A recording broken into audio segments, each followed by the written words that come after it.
প্রাচীনতম গবাদি পশুর হাট মৌলভীবাজারের দিঘিরপাড় বাজার। কুরবানির ঈদকে সামনে রেখে এ বাজার ক্রমশ জমে উঠতে শুরু করেছে।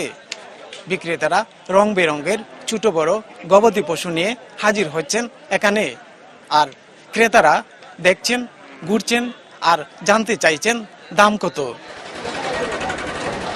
জেলার বিভিন্ন এলাকা থেকে স্থানীয় কৃষক, ব্যাপারী ও খামারিরা যে যার মতো করে হাটে নিয়ে আসছেন বিভিন্ন আকারের গবাদি পশু। পশুর হাঁকডাক আর বিক্রেতাদের নানামুখী তৎপরতায় হাট এলাকা যেন অন্যরকমের এক আমেজ।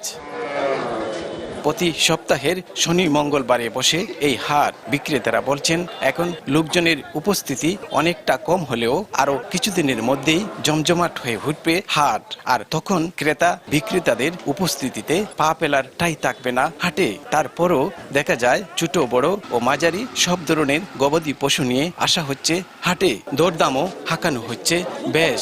সর্বনিম্ন 50,000 থেকে সর্বোচ্চ 3.5 লাখ টাকা দামের গবাদি পশু বাজারে। বিক্রেতারা বলছেন ক্রেতারা ঘুরে ফিরে বাজার দেখছেন, আবার অনেক ক্রেতা বা ব্যাপারী জানতে চাইছেন দাম কত। ছাগল, ভেড়াও ক্রয় বিক্রয় হয় এখানে। ইসলাম বাজারও ঘুরিয়ে দেখছি, গরুর দাম গেছেবার থেকে একটু বেশি আছে। তো আমি গরু একটা দেখছি, অবশ্য লাল, মাশাআল্লাহ সুন্দর আছে। 30 কইয়া দিছি, টান্ডাম কইয়া দিছি, ওই 3 টাকা নিলে বাদ। আমি 3.5 লাখ কইয়া দিছি, কাস্টমারে 2,20,000 দাম করে। আমার টার্গেট গরু 3 লাখের উপরে বিকবো। আমার কাছে অত, যেহেতু এখন মেঘ বৃষ্টির দিন, এত চড়াও নাই, ওটা সাধ্যমতে আছে, অনেকে কিনা সাধ্যমতো গরুর দামও আছে। আমার কাছে জ্যেষ্ঠ মনে করি 1,80,000 দাম চালাম, তো চালাম 1,30,000 হইলে বেচিলিম। আইসি আমরা ফলা বাজার দেখছি, আজকে দাম চাইছে যারা 3,70,000।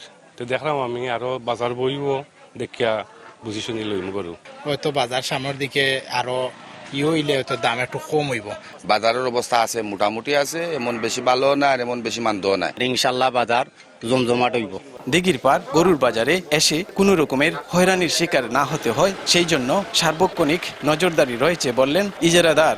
ঈদের বাজার উপলক্ষে আমরা বাজারও যথেষ্ট পরিমাণ আইন শৃঙ্খলা বাহিনী মোতায়েন থাকবা। মৌলভীবাজার সদর উপজেলা প্রাণী সম্পদ বিভাগের কর্মকর্তা মোহাম্মদ শাহিনুল হক বললেন খামার সহ হাট বাজারগুলোতে সার্বক্ষণিক নজরদারির পাশাপাশি চিকিৎসা সেবাও নিশ্চিত করা হচ্ছে।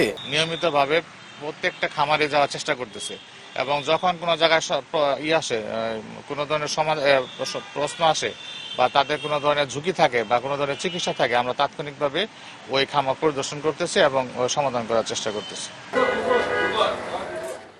এবারের কুরবানির ঈদে চাহিদার চেয়ে অতিরিক্ত আছে প্রায় 3,000 গবাদি পশু। দিঘিরপাড় বাজার থেকে শাহ অলিদুর রহমান, সময় সংবাদ, মৌলভীবাজার।